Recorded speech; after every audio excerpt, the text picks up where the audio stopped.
Hey there, happy Friday. Welcome to another Friday Night Watch Talk with Bobby Legs and friends. And I got a couple of special guests here, a couple YouTube stars of their own accord here. We got Sam from the Casual Watch Reviews. Sam, first time on the Bobby Legs stream. Really appreciate you coming on. You got a stream and you got a great channel all of your own. Those links are in the description below, guys, if you don't know Sam. How are you, buddy? What's going on? Yeah, no, really great. Thanks you for having me on. Yeah, all good here. I see a couple of guys that joined my live stream in the chat there as well. So don't forget to upvote this one. And nice to see you all. Yeah. Cheers, man. So, what do you have on wrist I this am evening? wearing a Seiko, the new Seiko Sumo GMT. Oh, okay. What? The quartz. Yes, yeah, the quartz. Interesting. I like it. It has a few little quirks, but yeah, I like it. I did a review on my channel, so you get to see all the little quirks. But I do like it. I've been wearing it all week. Yeah. I like the sumo. I don't know how I feel about a quartz or, I know there was a solo sumo like Chrono before. Don't know how I feel about that. So I'll be interested to look over your review because anything with a GMT function, I'm interested in. You know what I mean? I just like that I fantasize about traveling, and even though I don't do much of it, right? But love to track other time zones of my favorite places in the world. Anyways, Sanjay, how are you doing? Engineer wannabe, what's Good. going on, my friend? Good. I hear you really like to track Phoenix, Arizona. Yeah. Good one, good one, Sanjay. What do Uh, you got on wrist tonight, man? on my wrist is still the SBG W295. Killer watch, man. Love it. Congratulations again. I know I've said Thank it you. many times. It's just a beauty. Thank you. And I feel like it's like the quintessential now engineer wannabe watch. You Like think I so? feel, yeah. Like I feel like that's your brand now. I mean, like not Grand Seiko, but I feel like that particular watch, that's you. You know? Okay. No. Well, It no, feels- I think so. I think so. I wore it all week. I wore it yeah, at work. This week yeah, I couldn't stop. yeah, Um, so I think so. But yeah. I don't know. I kind of miss the other one. Okay. Well, Yeah, SBG Y003. Rest in peace. yeah. But no, Well, I think you're right. excellent. Dib, how you doing, man? What's going on? You snuck in here. Doing well. How are you guys? Yeah, good. And Dib, what do you got on wrist this evening? Uh, Colin won't be happy, but it's a SLGH 003 Grand Yeah, Seiko. very nice, very nice. Grand Seiko representing. I'm wearing my Submariner. It's not a style, right, Sam? It's not a style. Yeah.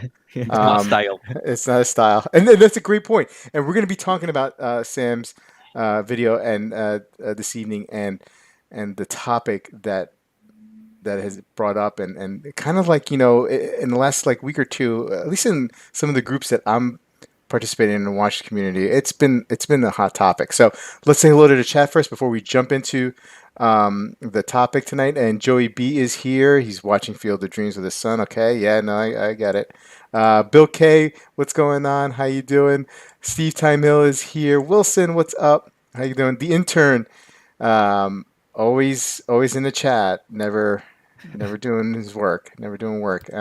Tom Burnett, what's up? Tommy was on Tuesday, giving us a behind the scenes of Watches and Wonders in Geneva, which is great. So many pictures. Deech is here. How you doing, Deech? Brownie's here. What is up?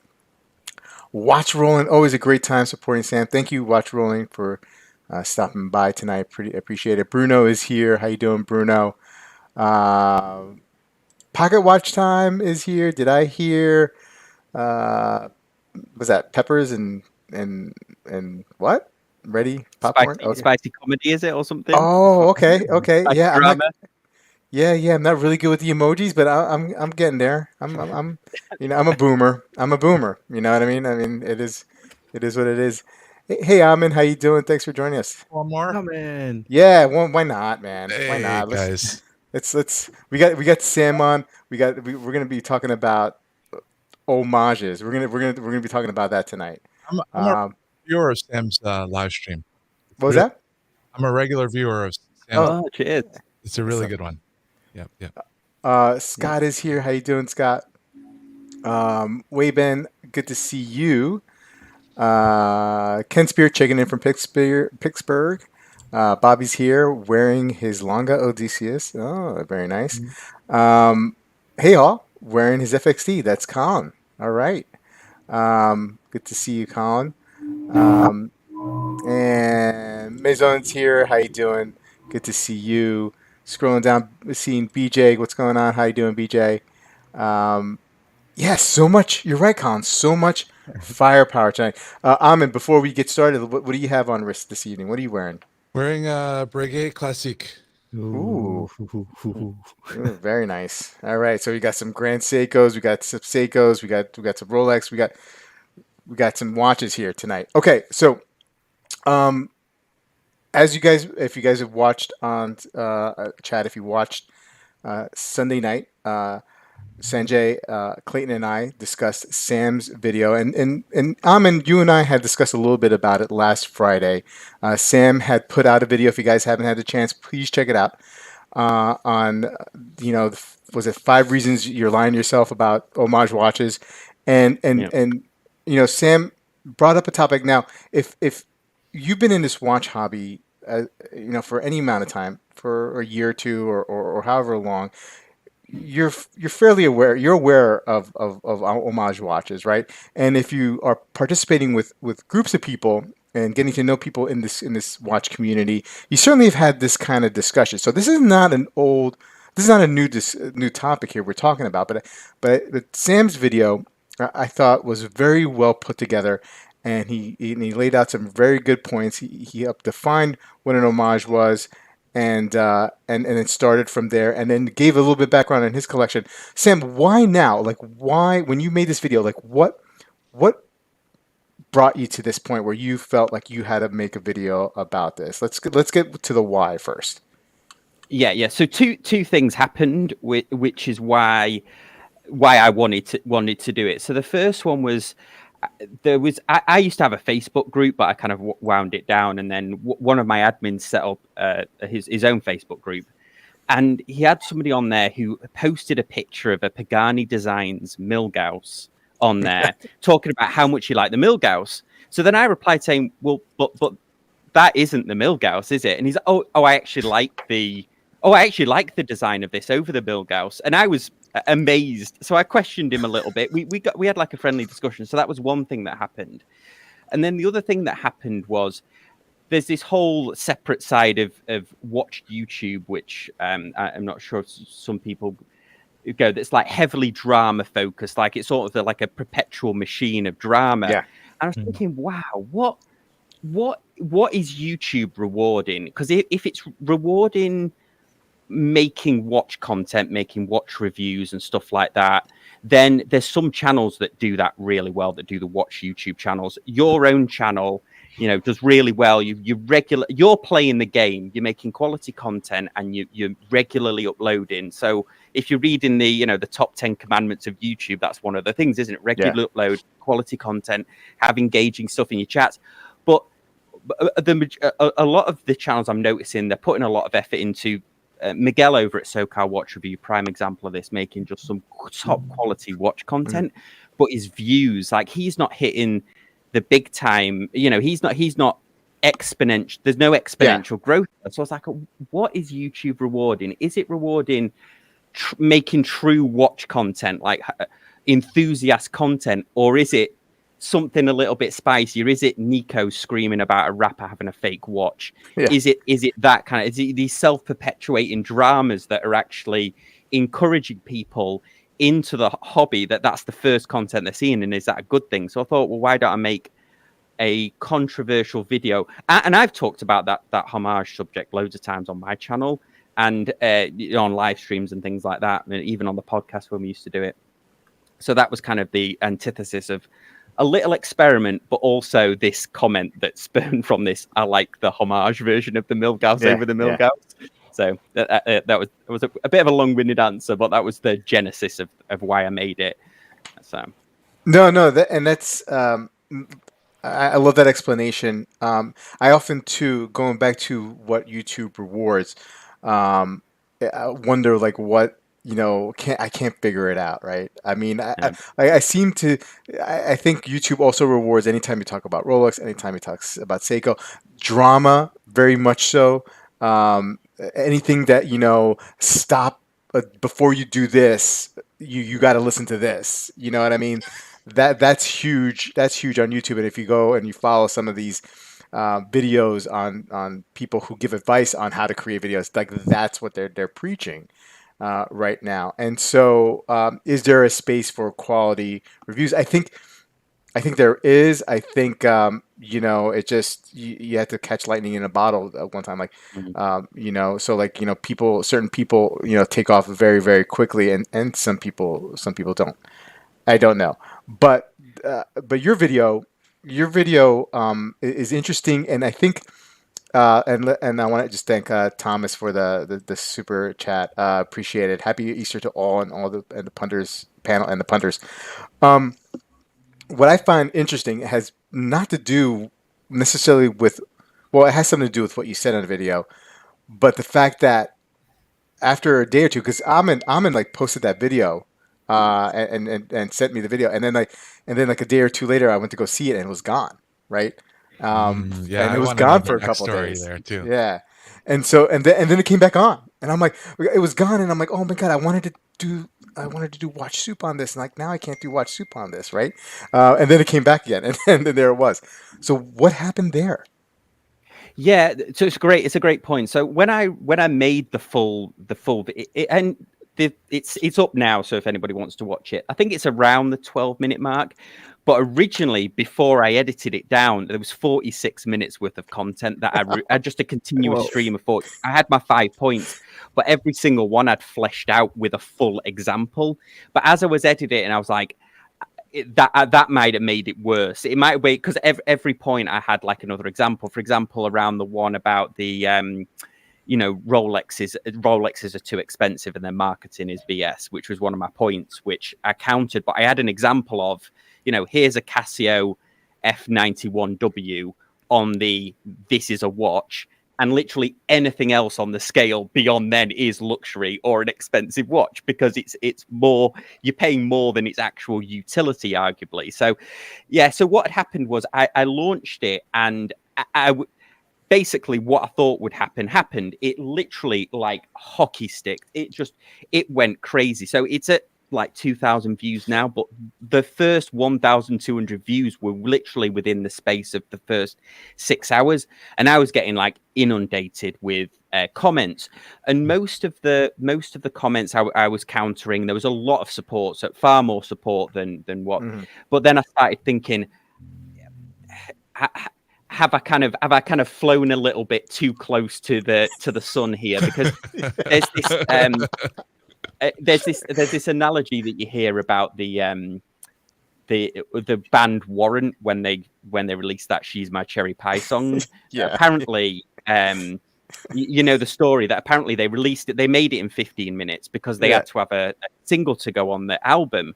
And then that suddenly became the one thing they were known about. And the lead singer, he couldn't live with it. He ended up being an alcoholic, and he just couldn't deal with the fact that they were at one time a legitimate rock band, and now they're known for a song about cherry pie.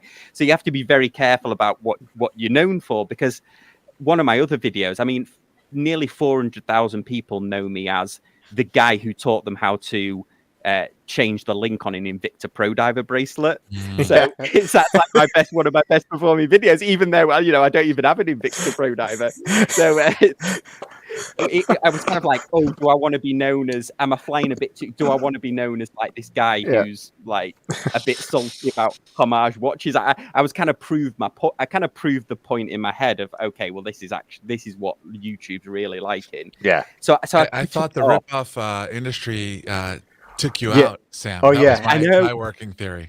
Or the Well, I have the a micro good- brand mafia, came I after you. thought no, to be honest, I thought that the nasty comments and threats, not to say you got threats, but that the nasty comments and borderline kind of thready kind of stuff that can come up Yeah. sometimes, I thought it gave you second thoughts and you shut it down real quick. Yeah, I think this is a great point. So I was kind of anticipating. I was anticipating that the comments were some of them were gonna be bad, and some of them, and maybe we can talk about this, like the comments as another subject, because there was an interesting kind of theme to them, that the negative ones I'm talking about.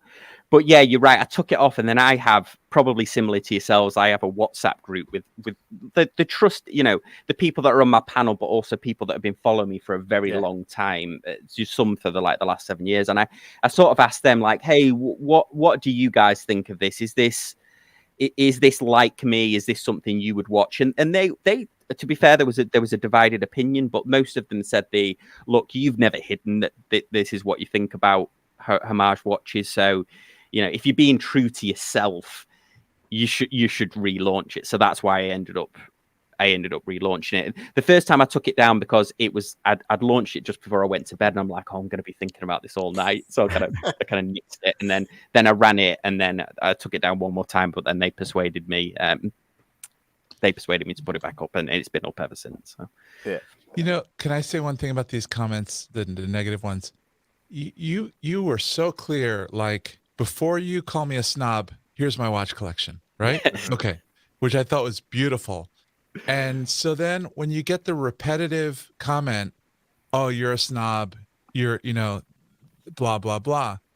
Either those people are so thick, right? That or it's disingenuous. It's a straw man argument, right? They're purposely ignoring your point and then just saying, oh, this is a snob, right? Which I maybe I'm just a suspicious guy, but I think that some of those comments come from the same entity using a straw man, to kind of shoot down this way of thinking.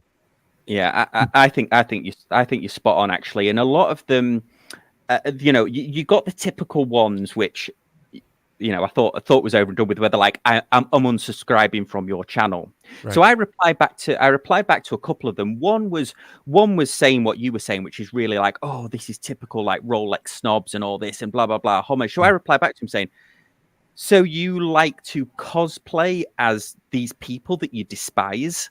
Mm-hmm. Because he was like really despising Rolex owners. I'm like, so you like to really in cosplay like people you just despise? Like, why would you do that? And then another one, I replied back to him saying, hey, because there was a time when you got an email for every subscriber, so you could tell if people were subscribed or not. So I replied back to this gentleman and said, I don't think you've ever been subscribed. Kind of called his bluff a little bit, and he replied back to me saying, oh no, I have been just subscribed before. So I said, okay, well, 4 weeks ago I released a video. You'd call me a watch snob. 4 weeks ago I released a video saying that there was a Casio watch that was the best starter watch for under $100. So I said, so you've never commented on a video before, even when I've been, espousing the value in affordable watches. So you've either just been waiting to kick me you've been subscribed, just waiting for me to say something that you don't like. Yeah. I said, well, why would I want you to subscribe when you're here just waiting for me to upset you versus actually praising me about this other content? Because majority of my uploads are affordable watches. Well, just to play a bit of a devil's advocate, there's also the fact that the truth hurts, right? And a lot of people probably who have homages hear this, and instantly there's a wall of defense that goes up. Whether the argument is good or bad, they're going to throw up this wall and try to protect their stance, I guess. Which it's like a sunk cost fallacy or whatever they call it. Yeah, like you sunk the cost in, and then which is unfortunate. But there are a lot of people who do go to that extent, trying to defend their position. Which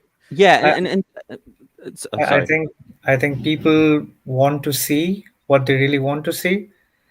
At the end of the day, I don't have an YouTube presence like you do, Sam or Bobby. I'm just a guest, so I don't really care for people's feelings. If it's a shitter, and that's essentially what I wrote, and you commented, and I laughed my ass off at your comment. I'm like, oh my god, yeah. That's what it is. I mean, if I buy $150 Seiko, it's still a watch with little bit of design, made by a company which has a storied history.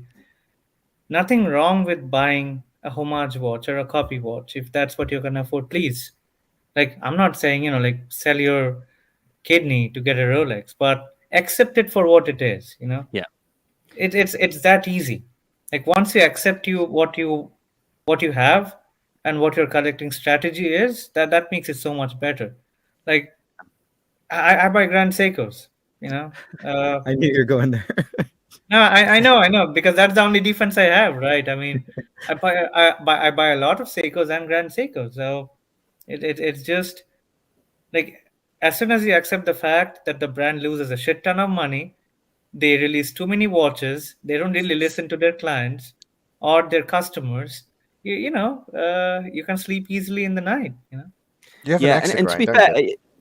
yeah, and this was I wasn't aiming at. I was sort of, the title was a little bit spicy towards people that buy homage watches, but it was more of and I don't exactly buy what you like. If this genuinely makes you happy, but it was more of a kind of a expose. It was like this thing of, I'm sick of this like emperor's new clothes mentality that you see on forums, and YouTubers do it. They're so guilty of it. They're like, oh, this is this company's version of the Submariner. Or, oh, what's an alternative to this? There isn't. There is no alternative to it. Like, it is a role. It is a. I think if I was redoing it, it was just, I happened to have that Pagani because I was going to make a different style of video with it, but maybe I should have used Seiko as an example, or Doxa, or somewhere else, because it's these same sort of homage arguments that are applied to everything. And it was a poke at other YouTubers and also forums in general. It wasn't aimed at any specific person who enjoys these. But I think somebody made a great comment, and I'm sorry, I forget who it was. Somebody made a great comment on your last live stream where it's like, a lot of these people that have homage watches have like 20 of them, and if you'd like added all that money together, you could have. You could have gotten the original or the real deal. Yeah. Yeah. Let's catch up with the chat here a little bit. Sanjay's in on another podcast. His voice sounds familiar. Ooh, you got a Watchdog podcast? Watch Out Up here, podcast. And Watch Soup. Detroit Spartan, my man. Okay. Sam loved your video. Refreshing, says 911 Dan. Miguel's criminally underrated. Agreed. Thomas, he does love his Z Blue Milgauss. Colin saying, looks like the specs are just as good on a Pagani for the fraction of the cost of a Rolex. What a bargain. I think Colin's joking. Sam's known for much more than this video, of course. Yeah, for sure. Hey, Robert, MST, Rob, how you doing? Good to see you. Nothing wrong with being a snob sometimes, says Kevin S. Deech just taking, people just suck overall. Doug's greater than people. It's so evident. Okay. Yep. For We sure. won't take that personally. Yeah. Scott saying, yeah. And the other thing is, people take this so personally. Yeah. I They do. mean, call my Grand Seiko a shitter, call my Panerai a shitter. I don't care. It's my money, Yeah. at the end of the day. Yeah. I think the only bad thing, or it is sad to me, is you have all these. I'm not talking micro brands. I'm just talking straight up copies with the word homage. All these, there's so many YouTubers who push these out for content because they need to. That's how we try to grow the channel. People are impressionable, right? I started watching TGV, and that's how I got into watch collecting. So I knew, all right, Seiko is the next best thing. Even I seem to have continued the trend of buying Seikos, but it's just that I was influenced by that. So, and these watches have no real value. I mean, right now I'm looking at a very exciting watch that I'm about to buy, or probably will buy later. It's a, what is it? It's a Nautilus copy for $31. I think that's a better value than a Pagani design because I'm saving $70. You know, Uh, well, it's just junk. It's just junk. going back to I think it's a lot of people who start channels, right? Um, this has just been my observation. I could be totally wrong. There is like a playbook, right? There is kind of like a playbook to follow. You start reviewing perhaps your own watches, or you do a state of collection of your own watches, and then you try to create content, right? Because that YouTube allegedly rewards people who are consistent with the content. So when you're starting off and you have limited budget and you don't know that many people who could lend in watches, you start going for low hanging fruit, right? So some of these homage or copy watches, which are very very inexpensive, right? And will get you views. I mean, it's easy to fall into that, right? And so I think that there is maybe there's just too many YouTube watch review channels, or I don't know. I don't know. I don't think that's ever going to go away. I think everybody who gets into it is going to start. That's how they're going to. Most people. That's how they're going to start doing stuff, right? I mean, I couldn't. I didn't have the network that I have now, where people can send me in their mid tier or high luxury watches for me to review. I had to buy an SKX, right, and get my start that way. And there's so many other YouTubers who have done the same. Scott saying, I find this whole debate funny. There was a particular YouTuber who got mad for people using his watch content without his consent, but he also loves buying homages. What's the difference? Yeah. There's a big difference between getting a copy watch or a inexpensive micro brand to be able to make content. Let's say it gets sent to you for free and you use it to make a video and you say, I got this watch for free. I don't have to return it. And then there are a lot of people who get a channel that's pretty successful and then they bring out the knockoff watches and they're getting paid to do it, right? And their disclosure is, I get to keep the watch. Whereas the real disclosure would be, and I got paid $1,000, right? But when's the last time you heard a YouTuber say, I got paid $1,000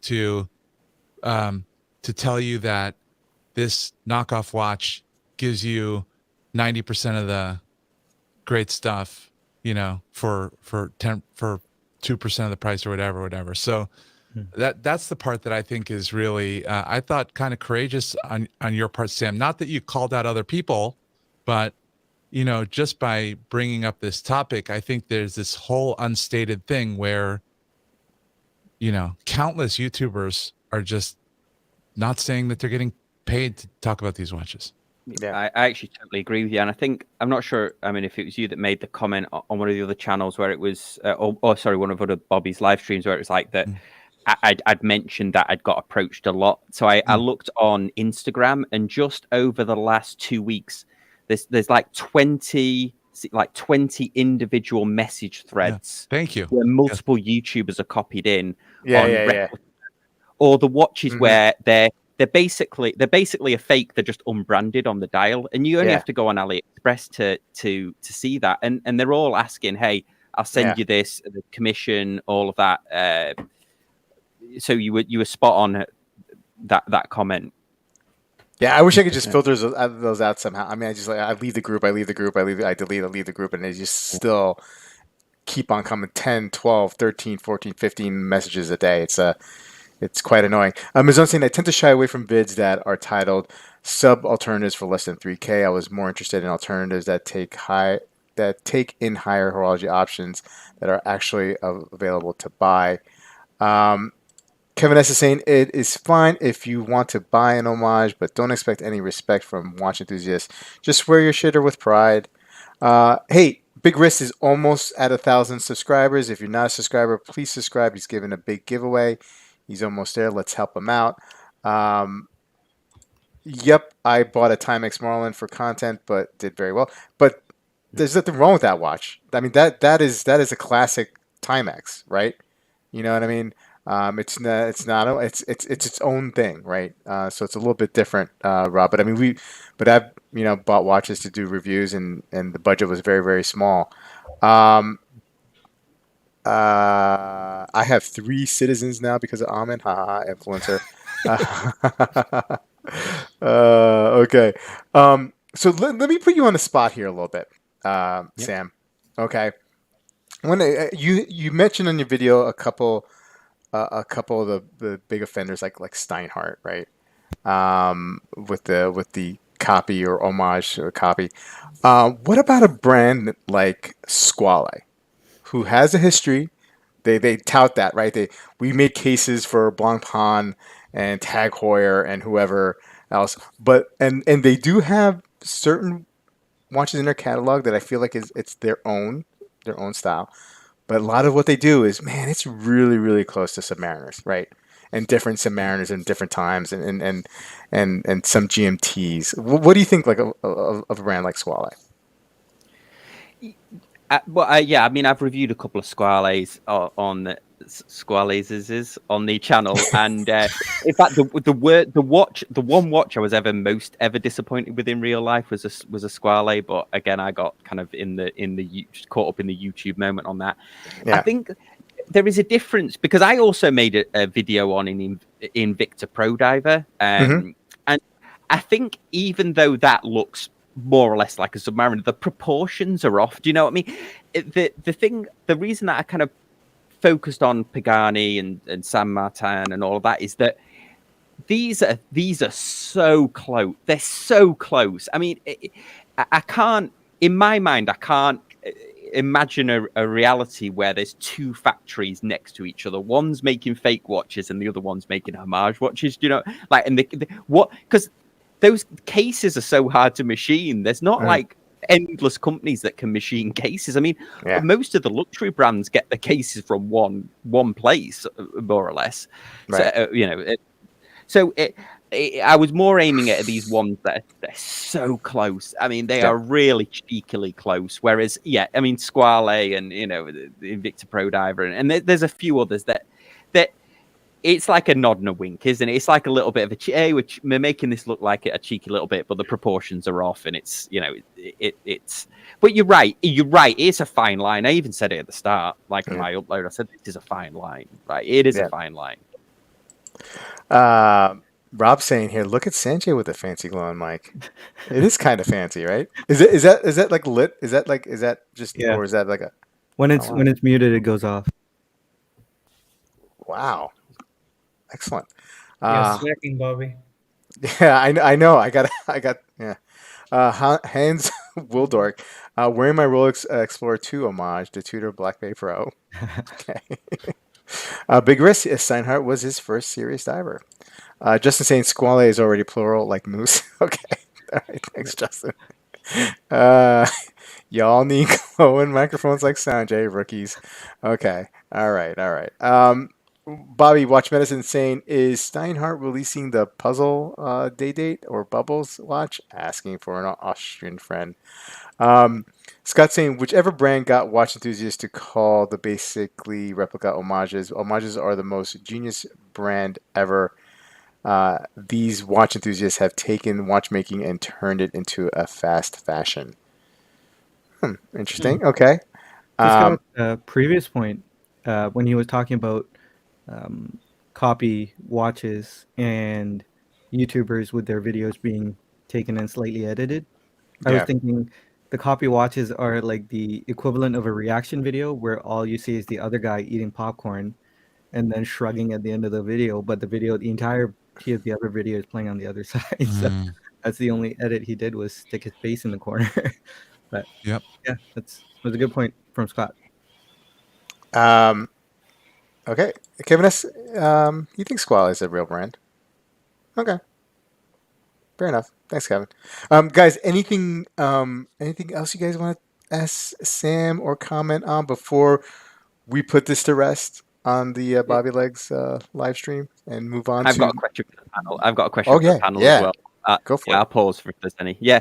So the final point I made was about the crime one, where it was there's a lot of people there, and I think that's the one I got a little bit of pushback on myself. But I thought out of all of my arguments, and to be fair, I made this video as a bit of an experiment. It's not like I'm not I don't live this every day where I'm just like, oh, homage watches. You know, I just made it like a one-off thing. I do feel passionately about it, but I also, I'm more passionate about my day job and spending time with my wife and stuff. I'm not like the angry old guy like, oh, homage watches. But what did you think about the crime one? Do you agree with that one?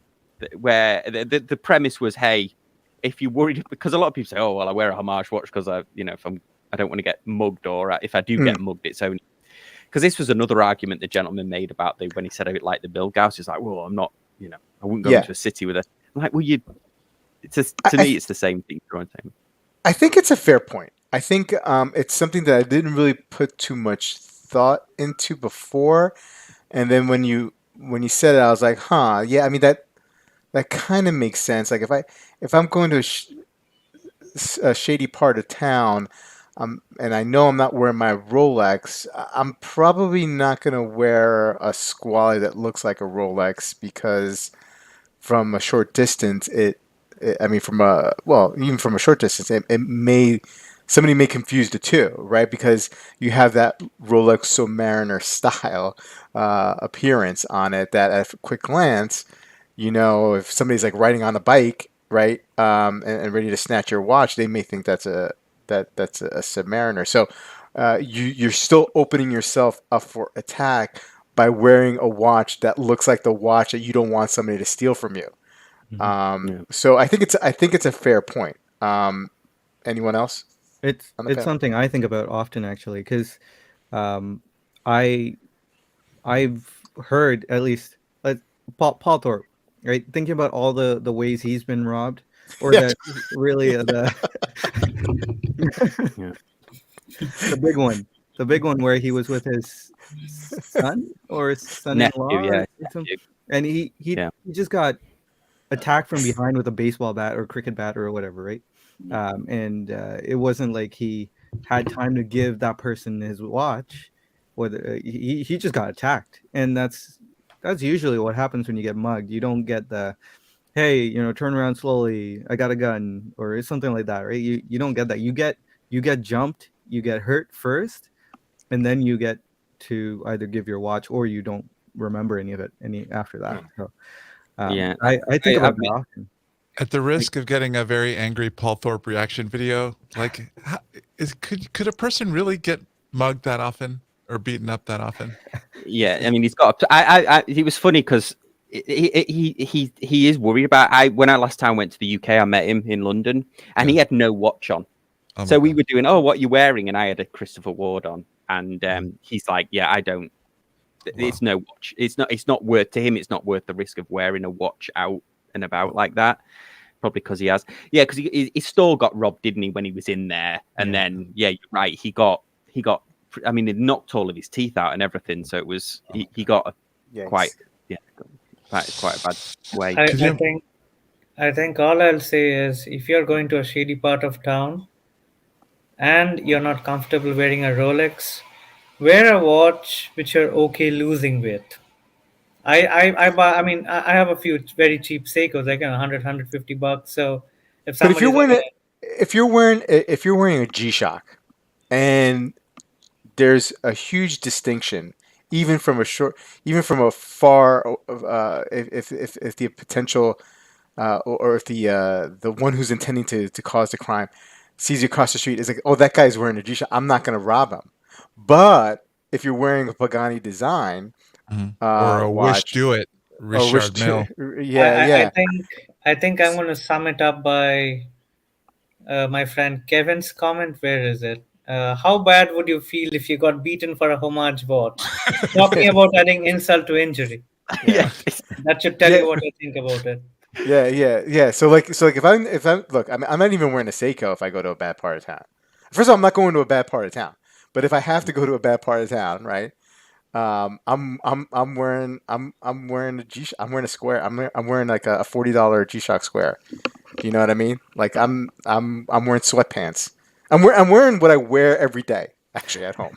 I mean, working from home. For example, if I go downtown, let's say in the night, to a bar or anything, I don't even wear watches.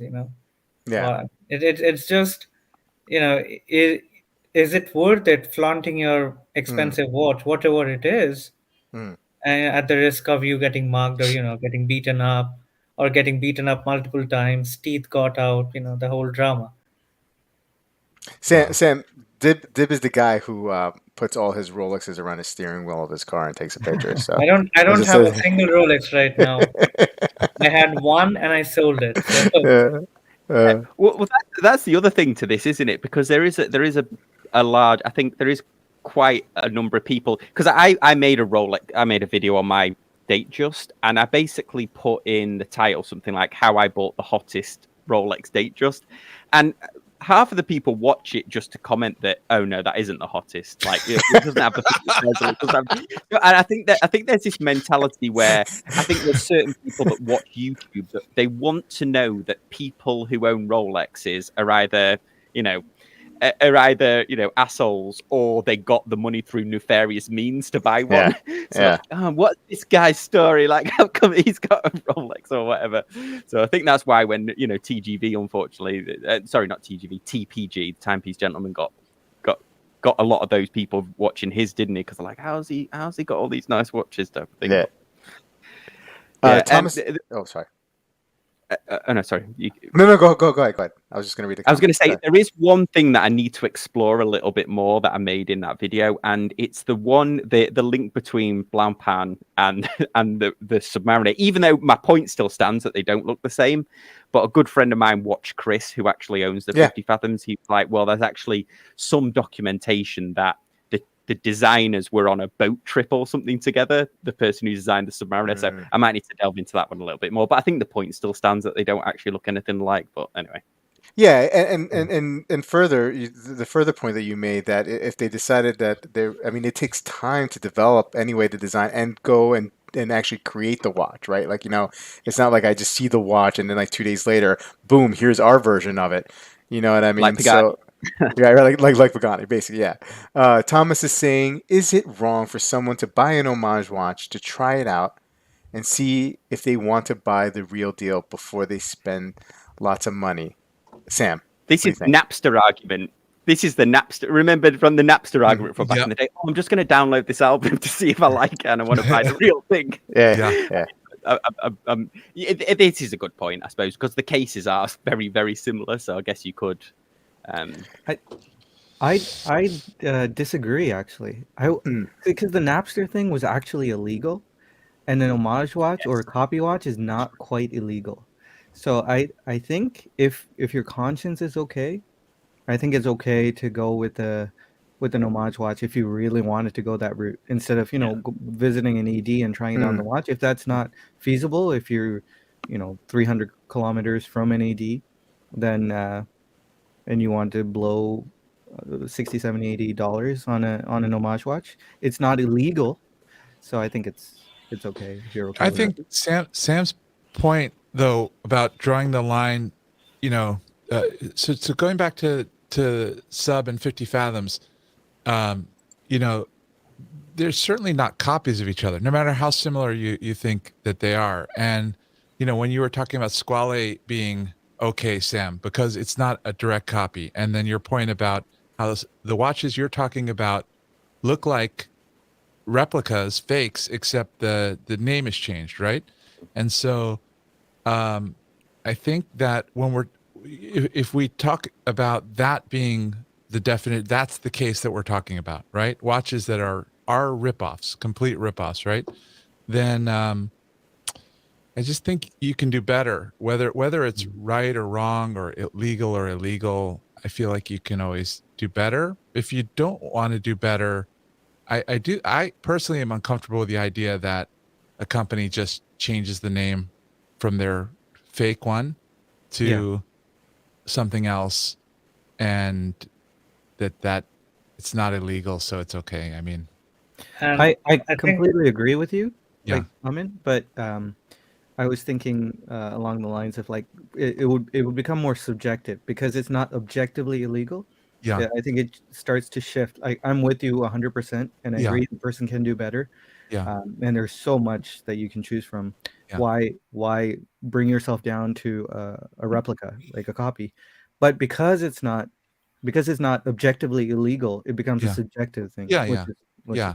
And I'm not I wouldn't judge someone, right? I don't. It's not for me to do that. But if I were advising somebody who's getting into watches, um, you can get something that's quite similar, very inspired, and is not out of a fake factory.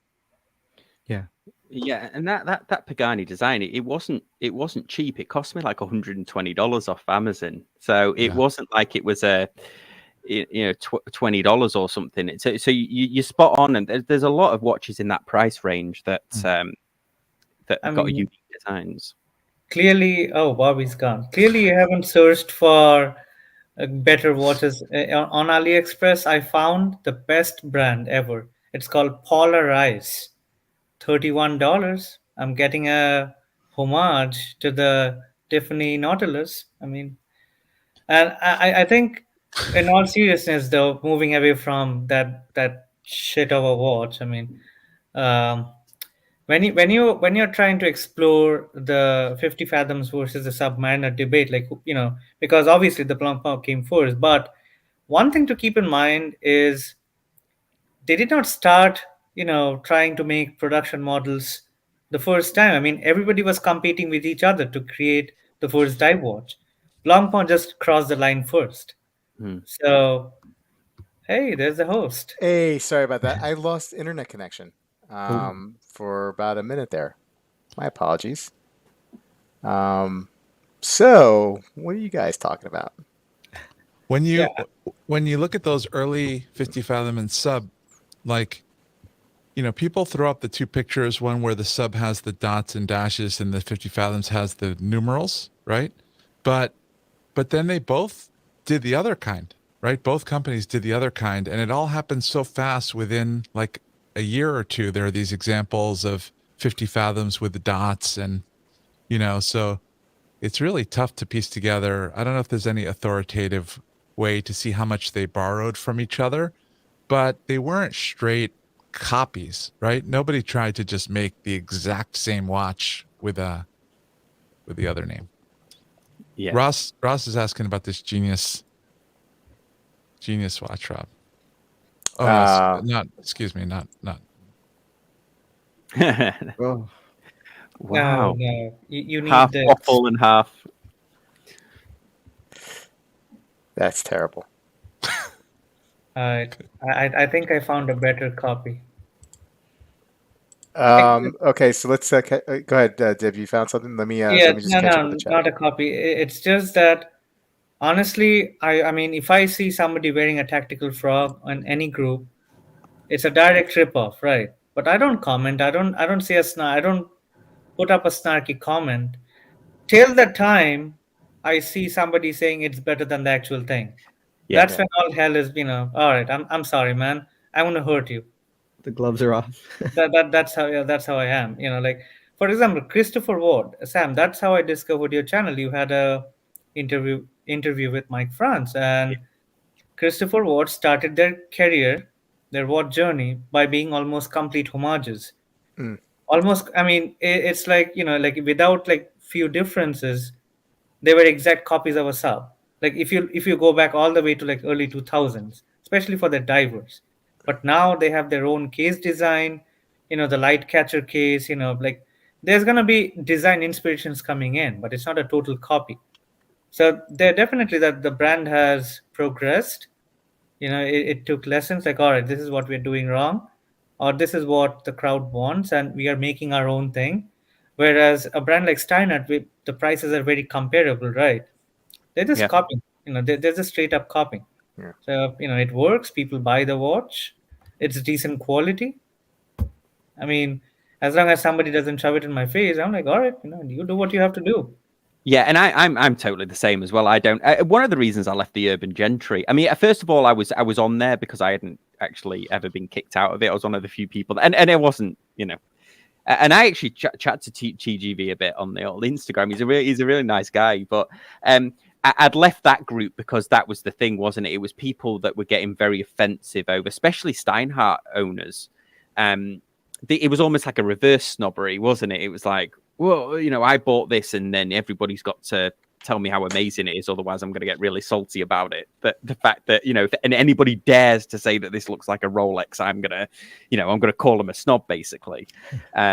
So it was kind of in response to that mentality. But yeah, I mean, if you get genuine enjoyment out of these watches, and you know what they are, and you're buying them for what they are, then good luck to you. But if you like the look of the Rolex, and you've ever held one, you're going to know pretty quick that there's nothing quite like it, and you shouldn't, I paid for that Rolex out of all the money that I made from my YouTube channel over several years. So it's most people with a phone, probably make now.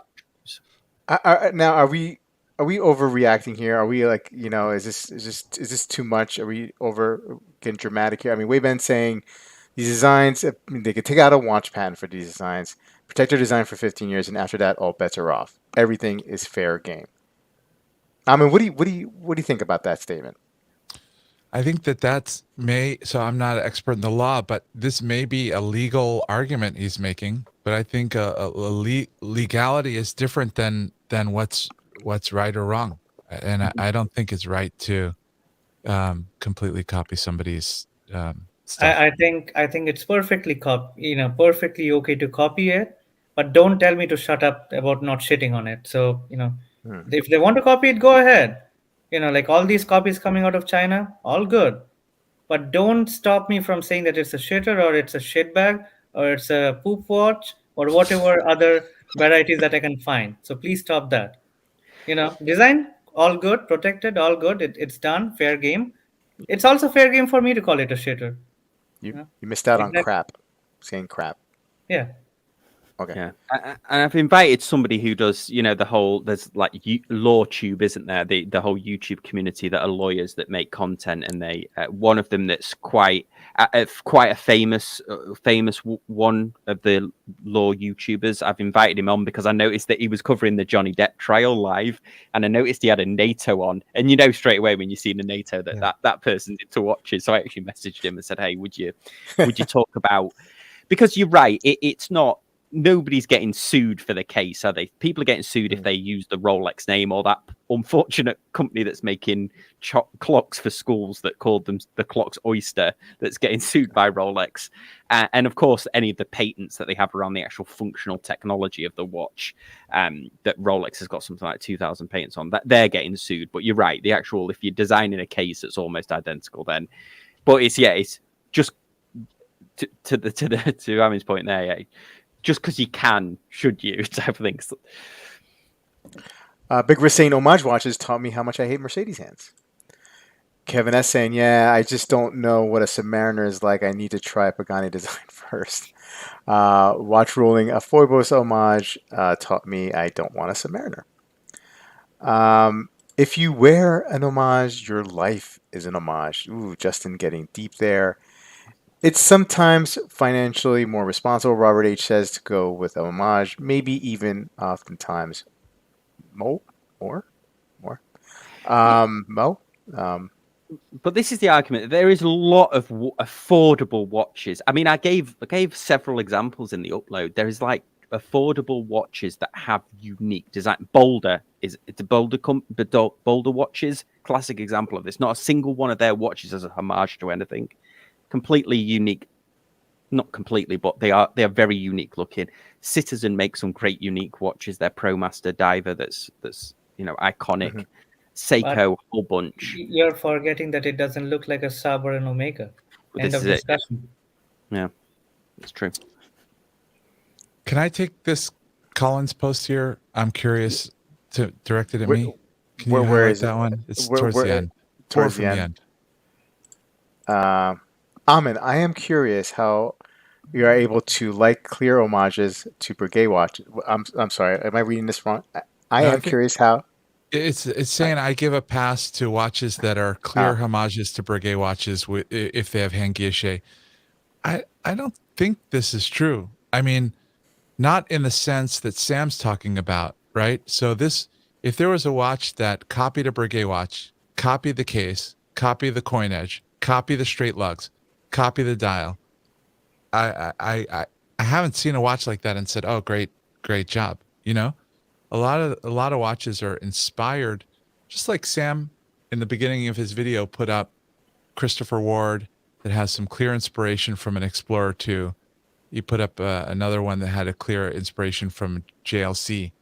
And there's a lot of these watches like everybody from Josh Shapiro to even Roger Smith. I mean, all kinds of people who have some inspiration from Breguet and have dials that look somewhat Breguet-ish, but they're not doing the whole next door factory rip off the Breguet label, put on the Wish Do It label.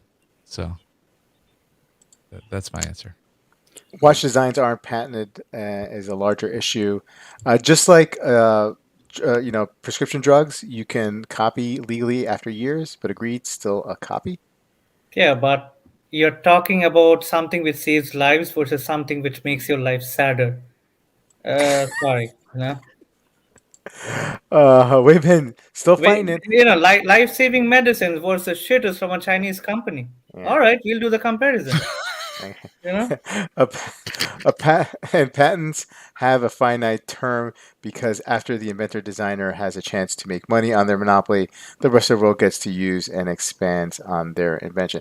Now, I think we understand the legality of this waveband, that it's hard to litigate something like this. But again, to Amin's argument, that still doesn't make it right, and they're not moral, or they're not expanding on it, are they? They're making a far worse version of it. They're making the cheapest possible way of making it have the same look. And there's all of the various comments that a lot of people made on my channel about, okay, well, because these Chinese manufacturers can make really decent watches. I mean, Phoebus that Jason just mentioned, Watch Rolling Jason, they make some great watches. They're a Chinese company, so it's not like it can't be done. You guys are silly. Most watch lovers don't have 10K to spend on a watch. Let folks do whatever makes them happy. This is a Pagani make. Pagani, and we can pull up the Pagani website if you want. They make homages to Seikos. It's just they make homages. They've got Doxers on there, Seikos on there. They've got all sorts of. They're ripping off everyone. I mean, at least they're fair, I suppose. At least they're an equal opportunities copy brand. So yeah, it's not. Let's pull it up. Let's pull it up. Okay, I see a Planet Ocean copy there. I see Daytona. Oh man, Richmond should be happy. They're copying a JLC. Oh my God, that's a Longines. That's a Longines Conquest. Conquest, it really is. There's that Citizen. This is that iconic Citizen design that only Citizen make. Yeah. Boom, ripped off. Oh man! Oh, Keith, look at this. Beecham, everybody on this panel has enjoyed sub $300 watches.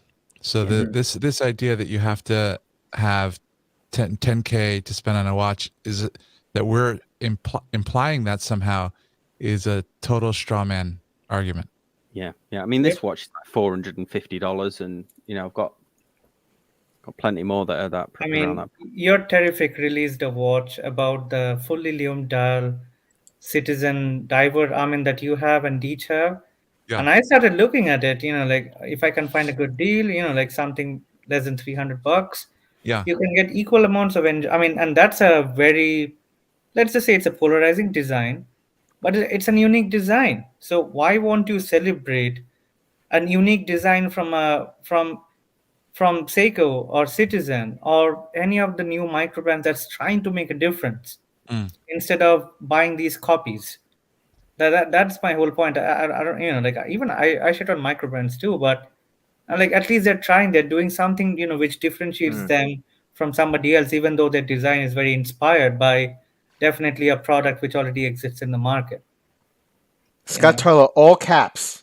Well, I'm going to throw away all my Rolex, Cartier, and Omega and buy that Pagani Rainbow Homage. Detroit Smart and saying, hey, it's not really. You can pick up a really good Seiko diver for under $400. Yep. Big Wrist loves his $100 Casios. So do I. I like my Seikos too. You know. Like I'll give an example. So, oh, sorry, I hurt your feelings. Bye bye. Um, uh, when I came from India, I had to save 4 months for a $60 Casio Edifice watch,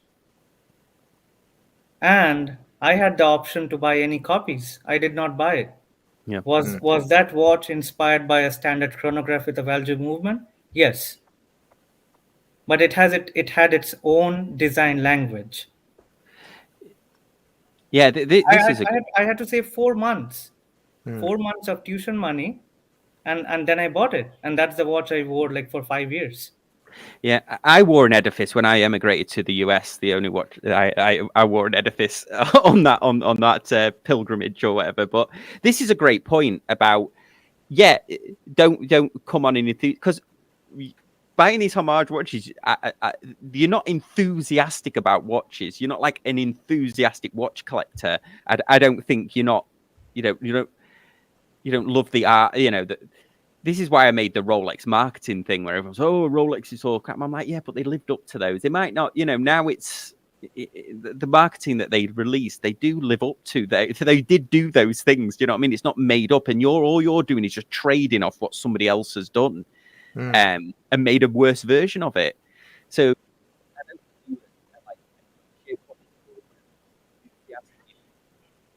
All right, same thing happened there. in my opinion. Yeah.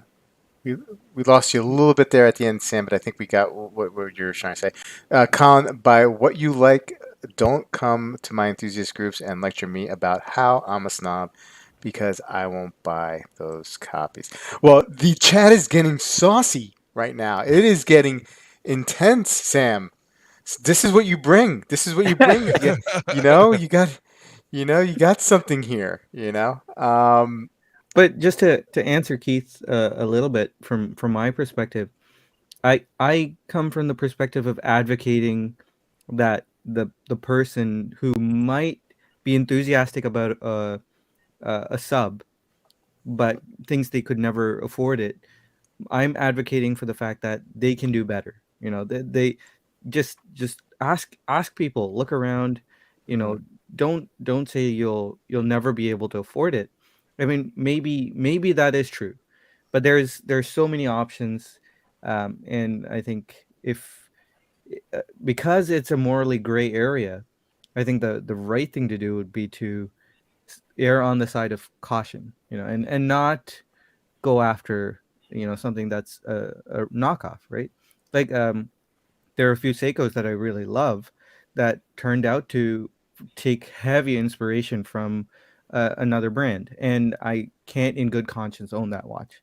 And most of us are advocating for the fact that hey, if you're new to the hobby, there's better stuff out there, rather than these knockoffs, right? Yeah, and if you don't care about that, and you don't want to try to dig deeper and see what else is out there, and you want to wear the knockoff, I don't think any of us actually care that much about that either. It's I get a little more annoyed by the YouTubers who get paid to promote them and don't disclose it. That bothers me more. I totally agree with you. In fact, I need to do a shout out for we did an experiment a couple of years ago. We called it the One Watch Challenge, where we wore a watch for 30 days. This was back in pre-COVID time, so 2019.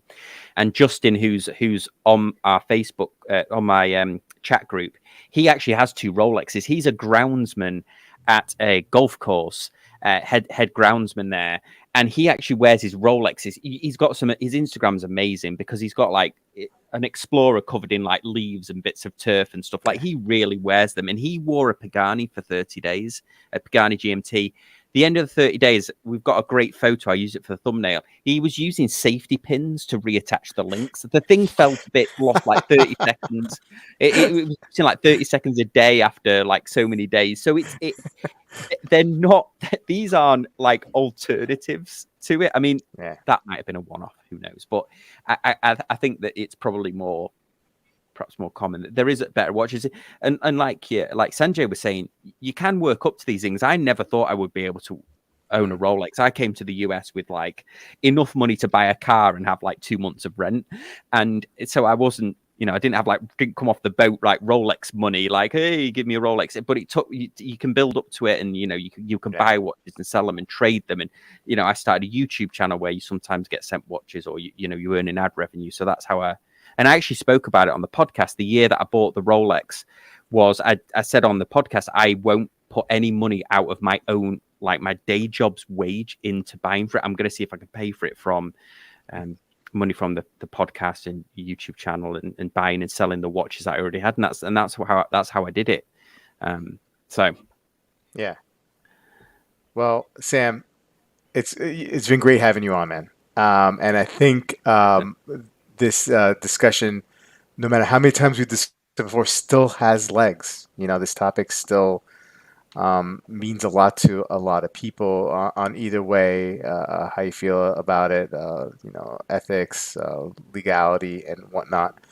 But I want to thank you for doing such a great video, first of all.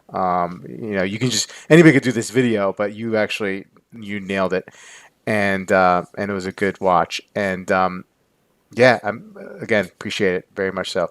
And guys at the chat, please subscribe to Sam's channel. The link for his channel and his Instagram is in the comments below. Amin, Sanjay, Dib, thank you so much for your input. What a great discussion tonight. I loved it. Chat, you were awesome, and you were very saucy, and I love seeing what you got. I couldn't even put up half the stuff that I was coming up there. So, anyway, Sam, any videos coming up for you that the guys at the chat should be looking forward? Yeah, I mean, we do our Sunday social on Sunday. We have a great panel there. We have Dave from Scottish Watches who's always a riot. Yeah, and I've got a couple of reviews coming out soon as well. One watch is from a company from Macedonia, which is quite interesting. You could argue that was a little bit of a homage as well, but that's just a tease. But I thank you so much for having me on. I really appreciate the last 2 episodes where you delved into the topic as well without even knowing. Like, this first time we spoke was when somebody had sent me that video, so I appreciate it, Bobby. Yeah, no worries. Sanjay, anything coming up for you in the next week or so? Just usual Saturday night live stream tomorrow, 9 o'clock. Gonna do a state of the collection because I'm done waiting for the 2 Pelagos 39. Nice. Sanjay, Black Bay 54. I think that's a better watch. Yeah, I think so too. I'm glad I didn't get the 39. Because the 54 was announced a week after. So yes, I'm happy. I'm looking forward to seeing the Black Bay 54, but I'm also looking forward to getting a U50 at some point. Nice. And you know what I'm also looking forward to, Sanjay? Amin coming out with some videos this week. It's been a while. Looking forward to some videos on his channel. Anyway, guys, thank you so much. Have a great weekend. No watch soup on Sunday because of Easter Sunday, but we'll see you guys next week. Have a good one. Take care. Good night. You guys.